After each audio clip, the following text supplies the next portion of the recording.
Welcome back to the channel, and today we're just gonna make a short summary of what's been going on and off during the time we didn't make any episodes.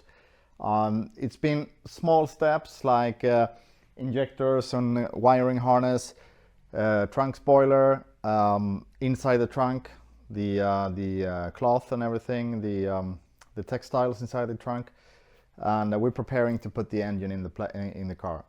So today is a special episode. There is no red thread through this episode, but I'll try to explain along the way.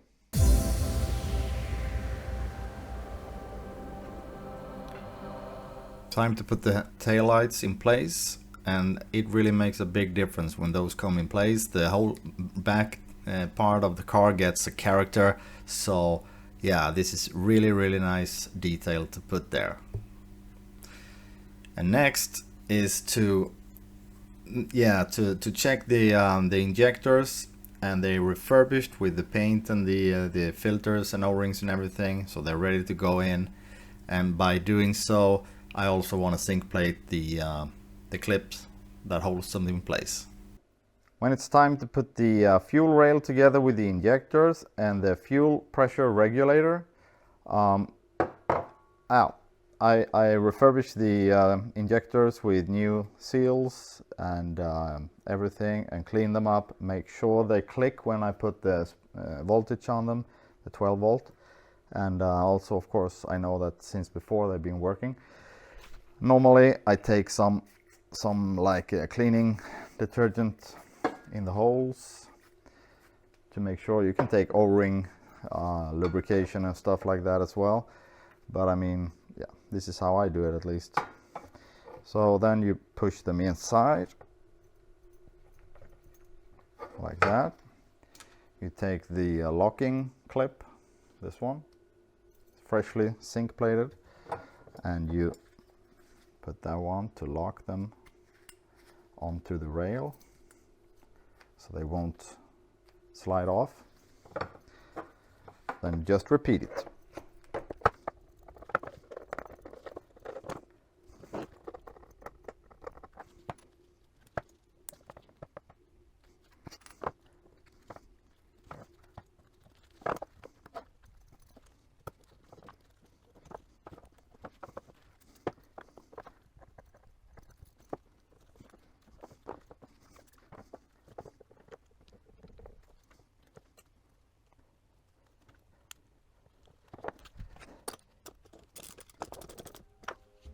Here it is. Fuel rail complete. All 6 in place. So let's put them on the engine.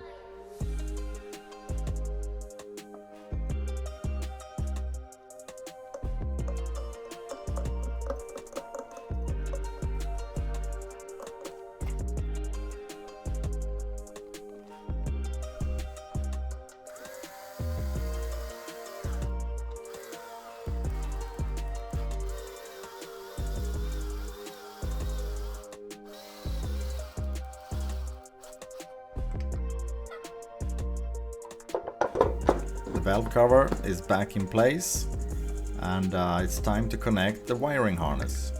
So you see all the injectors, they have a numbered cable. It says 2 on this one, so it's just to click it on, and they are numbered 1 to 6, so they're quite easy to find. And all the connectors, they can only fit in one place. Temperature sensors look like this, but with an easy refurb they look like this. It's best to put some new copper seals on the sensors before putting them back on the engine, to make sure they don't leak any water later on.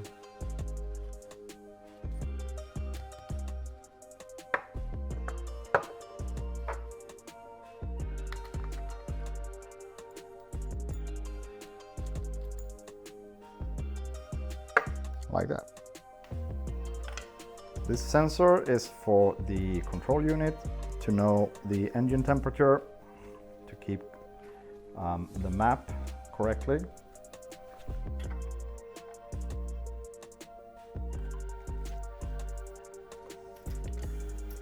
And this sensor is for the instrument cluster, for the reading,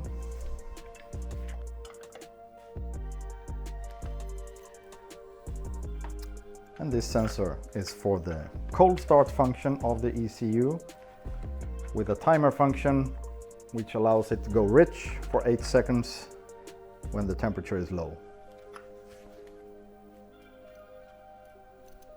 Time to dress up the trunk with the carpet. So I'm using this for sound insulation on the bottom. One side is just a fabric and the other side is plastic. So I'm going to put this with the plastic upwards to prevent moist and all kind of things wet through the bottom of it. So I'm going to roll it out and cut it to fit.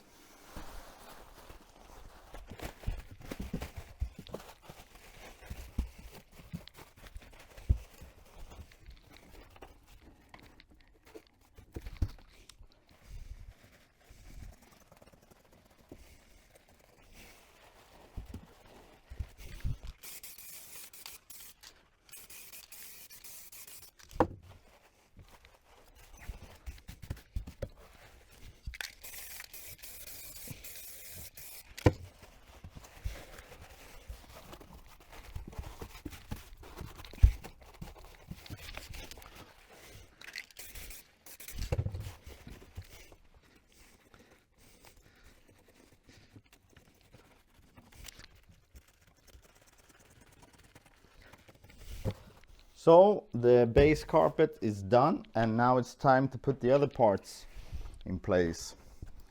We have this one. We will vacuum everything when it's mounted on this side. Then it's the opposite one.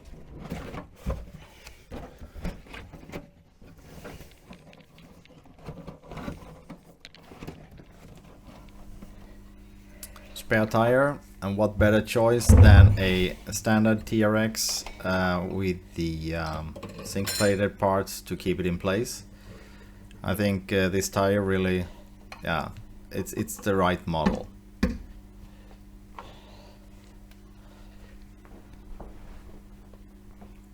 Carpet coming in, and like always they're old, stiff, and they need some convincing to be in place and to roll out, and from storage for a few years this is quite normal.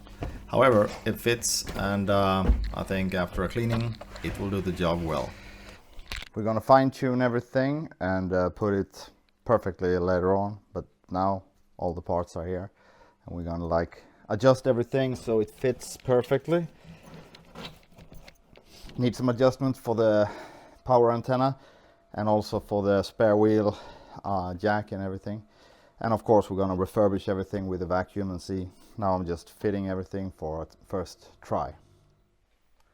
We're going to put the parts back on the alternator to make the engine possible to put in the car. And this is the pieces going on, and I have them zinc plated at a friend, and this is the order to put them in. So we're going to put those onto the alternator, adjust it, put the belt on and everything, and then we're going to put the this oil pump underneath it. So this is going in as well. Yep.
Yeah, and not only the lights has been coming in place, we also have the emblems or the stickers actually to present the this expected model of this replica.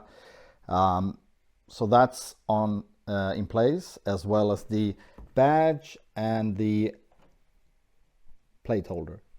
So the rear wing came in place. It was a bit tricky because there is no drilling template or anything to use. I couldn't find one at least, and there was no such supplied from the dealer of the rear wing.